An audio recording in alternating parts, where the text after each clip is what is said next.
여러분, 혹시 선물 좋아하십니까? 얼마 전에 우리 교회에서 추수감사절 찬양제를 했습니다. 이때 순서마다 행운권과 그리고 퀴즈를 드리면서 사회자분들이 여러분들에게 문제를 내고 번호를 뽑고 선물을 드렸습니다.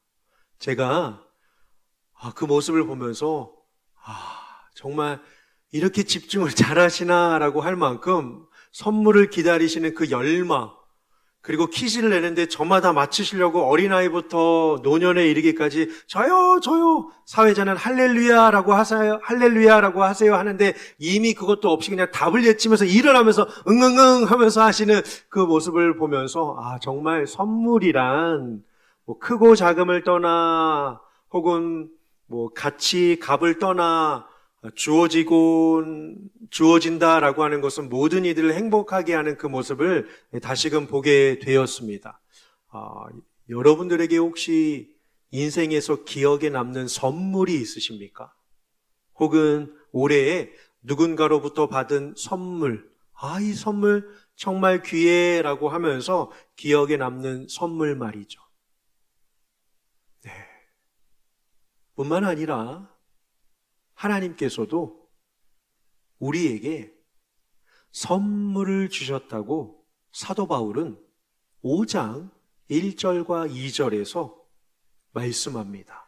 하나님이 주신 선물이 3개나 있다라고 해요. 1절을 보시면 1절 하반절에 하나님과 화평을 누리게 된 것이 선물이라고 합니다.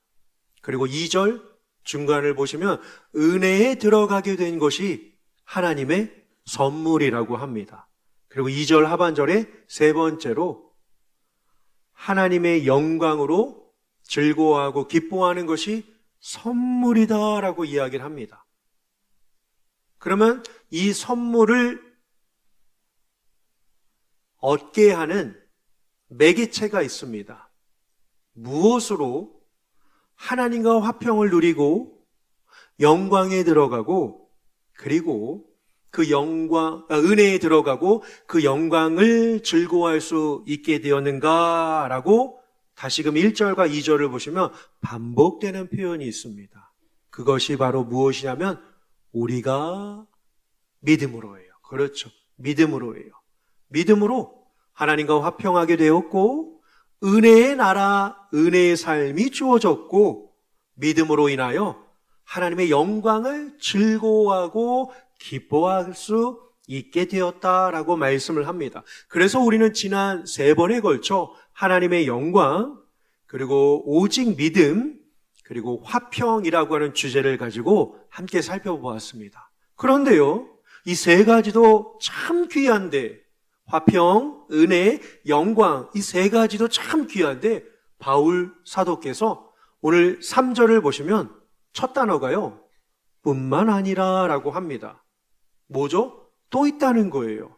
이 3개의 선물도 귀한데, 이 선물도 귀한데 또 있다는 거죠.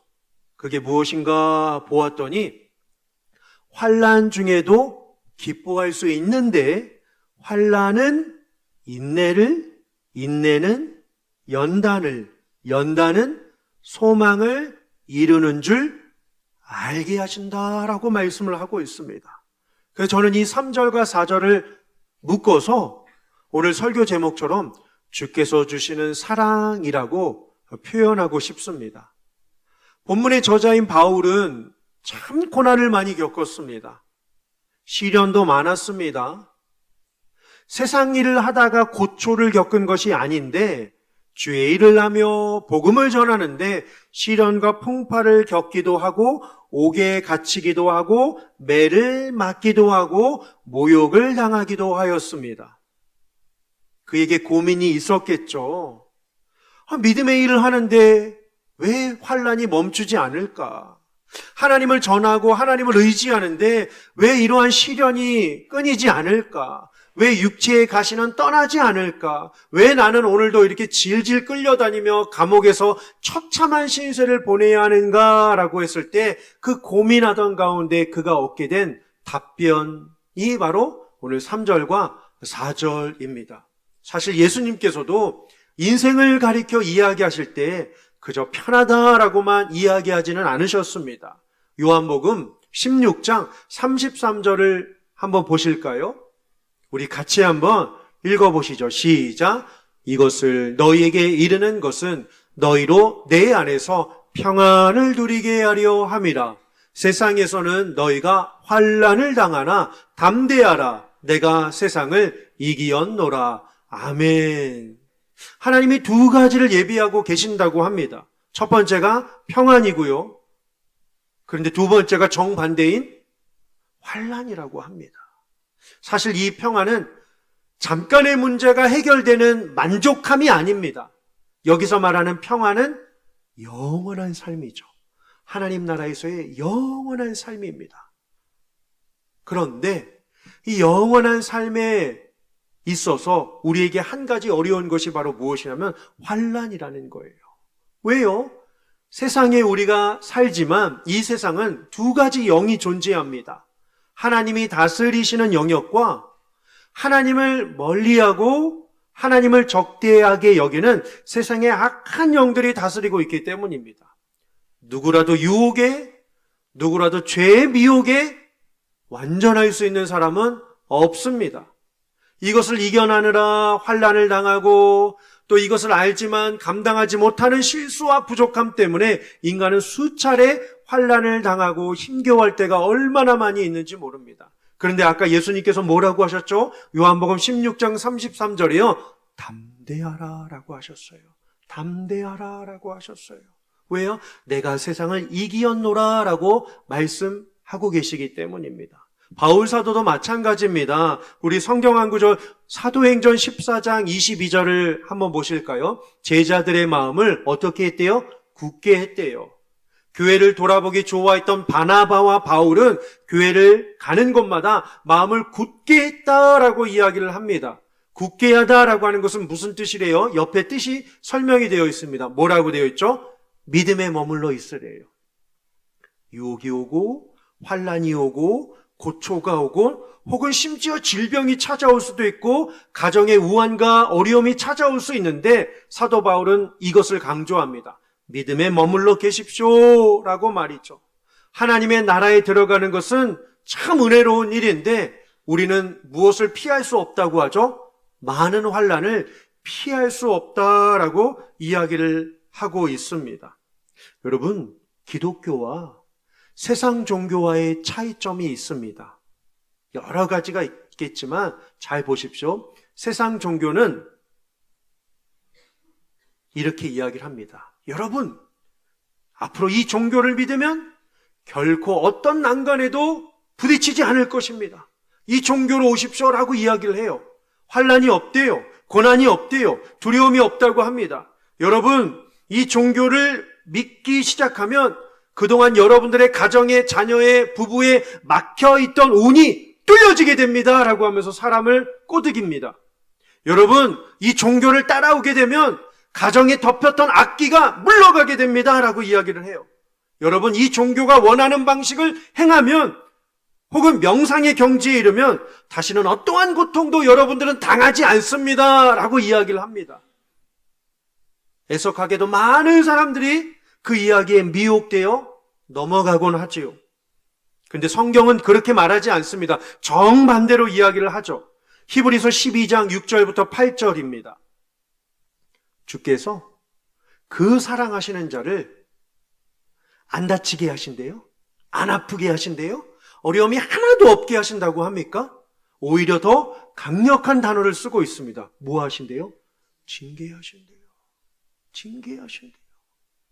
죄를 많이 지어서가 아닙니다. 사랑하시는 자예요. 꼴도 보기 싫어서가 아니라 이름도 부르기 싫어서가 아니라 사랑하시기 때문에 징계를 하신다라고 이야기를 합니다. 뭐도 하신대요? 채찍질도 하신대요. 7절은요. 너희가 참음은 징계를 받기 위함이라. 하나님이 아들과 같이 너희를 어떻게 하신대요? 대우하신대요. 하나님이 너희를 아들과 같이, 예수님과 같이 대우하신다. 세상에 어느 신이 인간을 이렇게 존경, 존중, 대우 바라보고 계시겠습니까? 어찌 아버지가 징계하지 않는 아들이 있으리요? 사랑하면 매를 들고 혼을 내고 조언을 해주는 것처럼 말입니다. 8절은요, 징계는 뭐라고 하죠? 다 받는 것이라고 합니다. 너에게 없으면 사생자요? 그쵸. 참, 진짜 아들이 아니니라 라고 이야기를 합니다. 생각해 보십시오. 환난은 누구에게나 옵니다. 역경, 고난, 질병, 고통, 아픔, 수치, 어려움, 핍박 모두에게나 옵니다. 가졌다 할지라도 없는 건 아닙니다. 배웠다 할지라도 피해가는 것은 아닙니다. 이 지역에 산다 할지라도 이 병에 안 걸리는 건 아닙니다.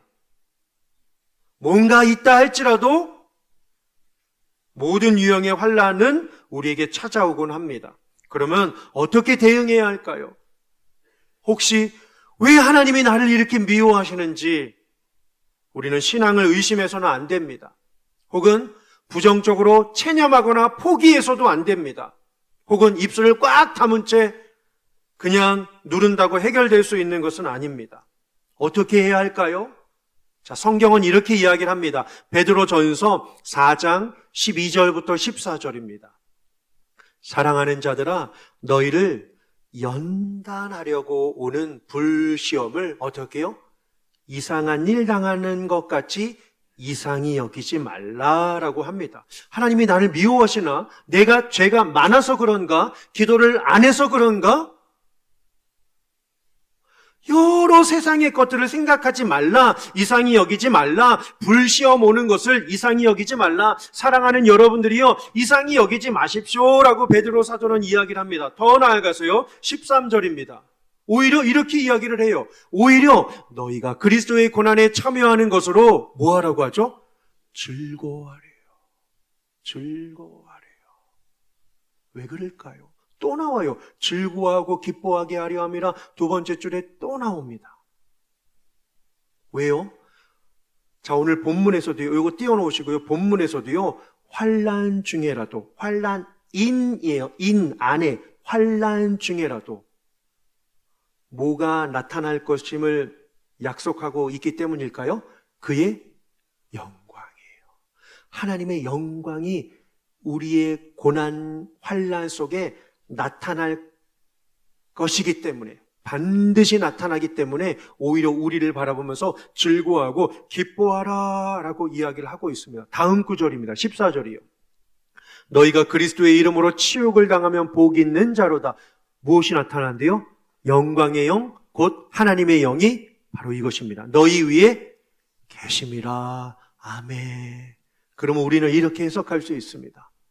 환난을 당할 때 성도의 마음에는 해결되면 좋겠지만 해결이 다가 아닙니다. 왜요? 그 문제가 해결되면 또 다른 문제가 찾아오니까요. 중요한 건 뭘까요? 해결되는 것이 중요한 것이 아니라 고난의 때마다 항상 하나님이 나와 함께 계심을 믿는 것입니다. 여러분, 하나님이 늘 저와 여러분들 가운데 함께 하심을 믿으십니까? 왜? 함께 하심입니다. 물론 해결되면 좋겠죠. 상황이 변화되면 좋겠죠. 하지만 그것보다도 더 귀한 사실은요, 주님이 나와 함께 하심입니다. 주님이 영원토록 나와 함께 하시는 것이 얼마나 큰 은혜인지 모릅니다. 물론 그리스도인이라고 시험을 잘 참는 것은 아닙니다. 시험이 찾아왔을 때 성경 말씀처럼 기뻐하고 하나님의 영이 나타날 테니까 즐거워하라 라고 하는 것은 쉬운 일이 아닙니다. 어찌 환난이 있는데 웃을 수 있겠습니까? 환난이 오면 누구나 고민합니다. 누구나 불안해합니다. 하지만 우리 성도들에게는요, 뭔가가 있습니다. 뭐요? 환난을 처리할 수 있는 뭔가가 있다라고 하는 사실입니다. 우리는 알고 있어요. 뭘 알고 있을까요? 자, 요한일서 5장 14절과 15절입니다. 그를 향하여 우리가 가진 바 뭐가 있다는 거죠? 담대함이래요. 담대함이래요. 어떠한 담대함일까요? 어렵지 않아요. 성경 안에서 보시면 됩니다. 담대함이 뭐래요? 이것이 담대함이래요. 그럼 뭐죠? 그의 뜻대로 무엇을 구하면? 바로 이것입니다. 환난을 이길 수 있는 방법, 인내할 수 있는 방법이 바로 무엇이냐면 구하면 들으시는 하나님이 나와 함께 하신다라고 하는 사실입니다. 다시요. 구하면 들으시는 하나님이 나와 함께 하신다라고 하는 사실입니다. 이 안에 걱정과 두려움이 없는 분은 한 분도 안 계십니다. 하지만 지금 이 자리에서 성령 하나님께 여러분들의 모든 두려움과 근심들을 다 맡기시고 심령으로 토해내실 때 들으시고 응답하시는 하나님의 참된 평안이 심령과 삶 가운데 가득하시기를 주님의 이름으로 축원합니다. 물론 불안해할 수 있죠. 당연하죠. 두려워할 수 있습니다. 그럼요. 하지만 우리 이제 이렇게 한번 외쳐보실까요? 하나님의 산출품을 기대하자. 나에게요. 어떡하지? 미치겠네? 환장하겠네? 죽겠네? 몰라! 막 이러시잖아요. 그쵸? 그러지 마시고, 물론 안 그러시겠지만요. 그러시기보다 어떻게 해요? 자신에게 외치는 거예요. 하나님의 산출품을 기대하자. 주님의 능력을 주시리라? 아멘. 주님의 은혜를 주시리라? 아멘. 주님의 회복해 주시리라? 아멘. 스스로도 얼마든지 아픈 부위에 손을 얹고 기도하십시오. 믿음대로 될지어다. 아멘입니까? 왜요? 능력이 하나님이시니까요. 내 손이 능력이 있어서가 아니라 이 모습을 보시는 하나님이 능력의 하나님이신 줄 믿습니다. 시련과 상처와 곤고와 아픔과 실패와 좌절과 절망과 죽음에 대한 두려움이 있다라고 할지라도 하나님께서 놀라운 일들을 행하실 것들을 기대하며 살아가시는 저와 여러분들 되시기를 주님의 이름으로 축원합니다. 우리는 끝까지 가야 합니다. 여러분, 하나님은요, 우리의 믿음이 성장하기를 원하십니다. 머물러 있기만을 원하지 않으셔요. 왜요? 하나님은 모든 것을 주실 수 있는 분이시기 때문입니다. 제가 참 좋아하는 구절이 있는데요. 방송 화면에는 안 드렸거든요. 1, 2부는 안 드렸는데 3부 여러분들에게만 드릴게요. 1, 2부 예배 드리신 분들에게 3부 때만 이 본문, 이 말씀 줬다고 감추지 마시고 알려주세요. 여러분들이. 에베소서 4장입니다. 에베소 4장. 전 이 구절 읽으면요, 막 힘이 나는 거 있죠. 너무 좋아요. 너무 좋아요.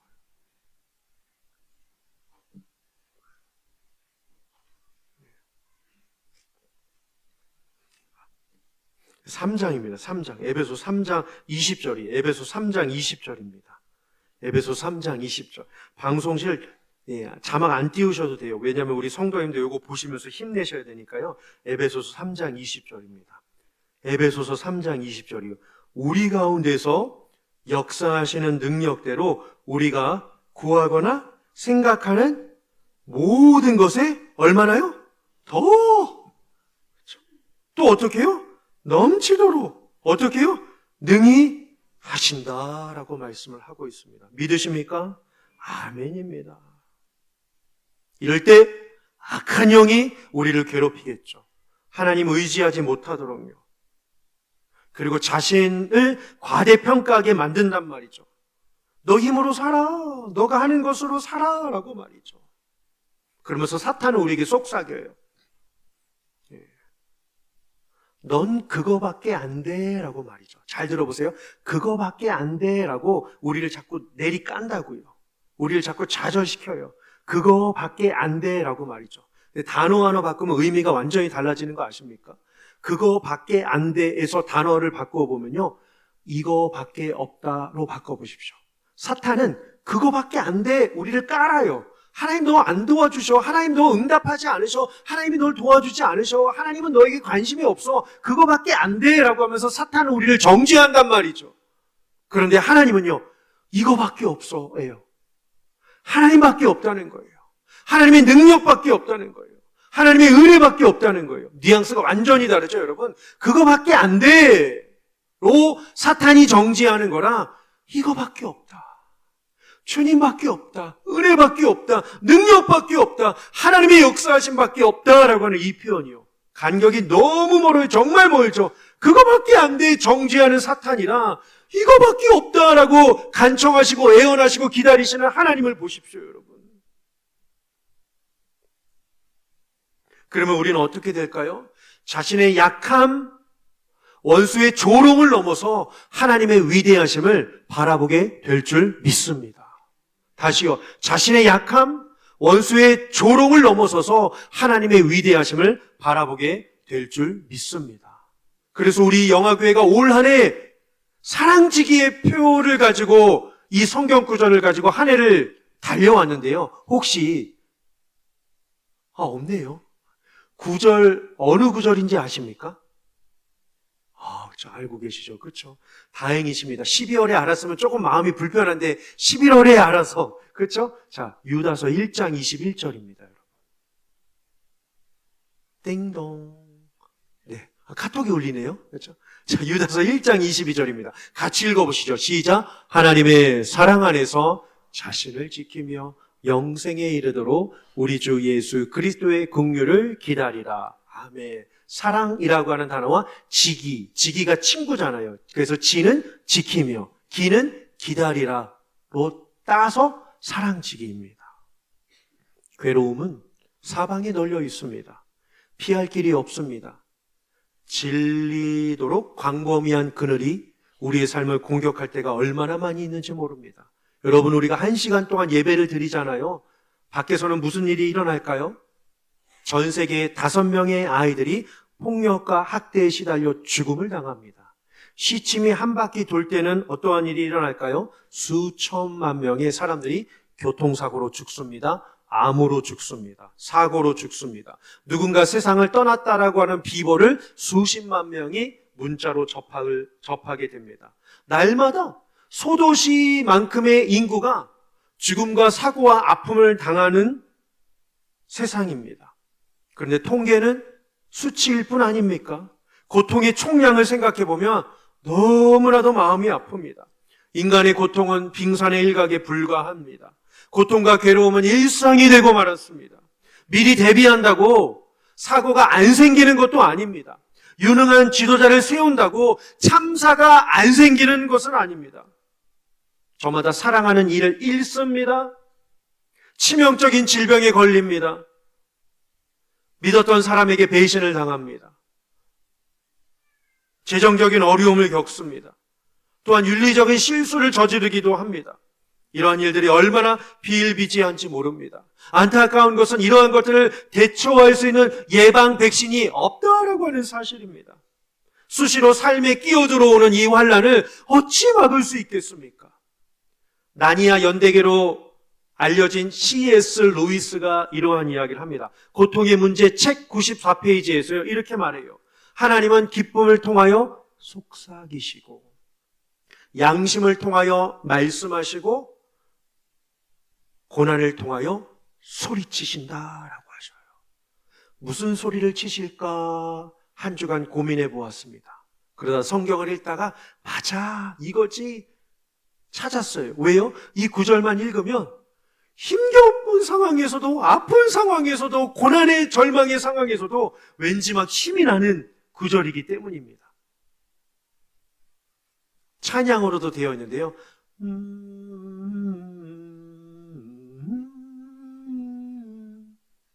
아시겠어요? 아시겠죠? 스바냐 3장 17절입니다. 같이 읽어보시죠. 시작. 너의 하나님 여호와가 너의 가운데에 계시니 그는 구원을 베푸실 전능자이시라. 그가 너로 말미암아 기쁨을 이기지 못하시며 너를 잠잠히 사랑하시며 너로 말미암아 즐거이 부르며 기뻐하시리라 하리라. 아멘. 기도하시겠습니다.